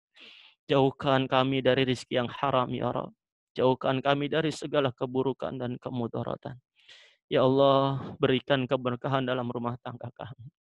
Bantu kami ya Allah untuk menjadikan rumah tangga kami rumah tangga yang sakinah, mawaddah, warahmah. Bantu kami ya Allah untuk mewujudkan rumah tangga yang Kau berkahi. Bantu kami ya Allah untuk mewujudkan rumah tangga yang bisa menjadikan jalan bagi kami menuju surga-Mu. Berikan kesabaran dan kekuatan kepada kami ya Rabb. Jadikan rumah tangga kami rumah tangga yang Kau berkahi di dunia dan di akhirat. Kumpulkan kami kembali ya Allah bersama keluarga kami di dalam surga-Mu Jannatun Na'im. Rabbana zalamna anfusana wa illam taghfir lana wa tarhamna lanakunanna minal khasirin. Rabbana ighfir lana wa li ikhwanina alladhina sabaquna bil iman. Wa la taj'al fi qulubina ghillan lil ladzina amanu rabbana innaka ra'ufur rahim. Ya Allah, balaslah kebaikan orang-orang yang telah berbuat baik kepada kami dengan balasan yang terbaik. Berikan kebahagiaan hidupnya dunia dan akhirat. Mudahkan semua urusan kebaikannya. Ya Allah, ampunilah, kabulkan doa kami ya Rabb. Karena hanya kepadamu kami memohon dan meminta pertolongan. Jikalau Kau tolak doa kami, kepada siapa lagi kami harus berdoa? Kepada siapa lagi kami harus mohon selain kepadamu? Kabulkan ya Rabb. Rabbana taqabbal minna innaka antas samiul alim wa tub alaina innaka antat tawwabur rahim. Rabbana atina fid dunya hasanah wa fil akhirati hasanah wa qina adzaban nar. Falika subhana rabbika rabbil izzati amma yasifun wa salamun alal mursalin walhamdulillahi rabbil alamin. Wal afu minkum tsumma assalamualaikum warahmatullahi wabarakatuh. Waalaikumsalam warahmatullahi wabarakatuh. Terima kasih Abi, terima kasih teman-teman sahabat semuanya yang hari ini sudah ikhlas meluangkan waktunya. Setelah sesi ini selesai, mari kita temuin suami, mari kita temuin anak, mari kita temuin orang-orang tercinta dan kita peluk mereka erat-erat. Terima kasih Abi Dadang, sekali lagi ilmunya Abi, sehat selalu buat Abi, jazakallah khairan katsiran. Mas teman-teman, kita akhiri kelas sore ini dengan bacaan hamdalah bersama-sama.